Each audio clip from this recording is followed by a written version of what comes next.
30 দিন সময় দিয়েছে।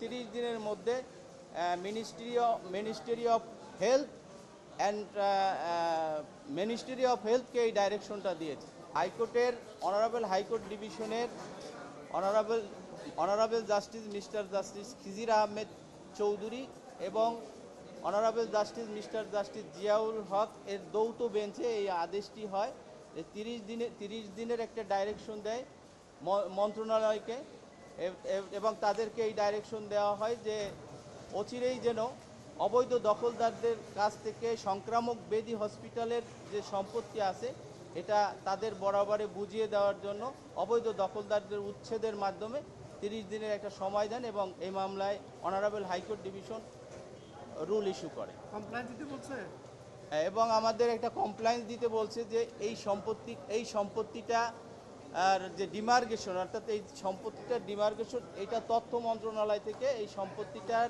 ডিমার্কেশনটা সংগ্রহ করে আমাদের 30 দিনের মধ্যে একটা কমপ্লেইন্স দেওয়ার জন্য অনারেবল হাইকোর্ট ডিভিশন আমাদেরকে ডাইরেকশন দেয়। বাংলা কিউআর যেখানে নগদ পেমেন্ট সেখানে সারা দেশে 10 লাখেরও বেশি মার্চেন্টে নগদে পেমেন্ট করুন খুব সহজে।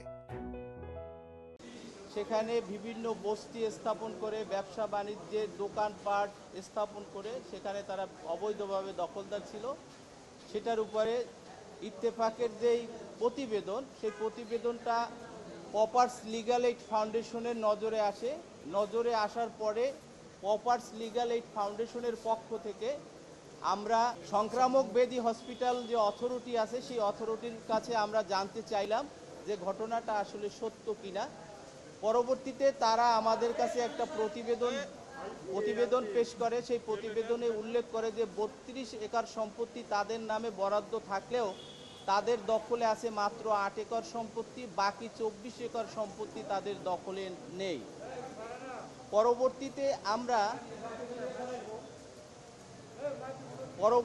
আমরা এই বিষয়টা এখান থেকে এই অবৈধ দখলদারকে উচ্ছেদ করার জন্য আমরা মন্ত্রণালয়ে রিপ্রেজেন্টেশন দেই এবং মন্ত্রণালয়কে আমরা অনুরোধ করি যে অবৈধ দখলদারদের থেকে জমিটা উদ্ধার করে এই হসপিটালকে দেওয়া হোক।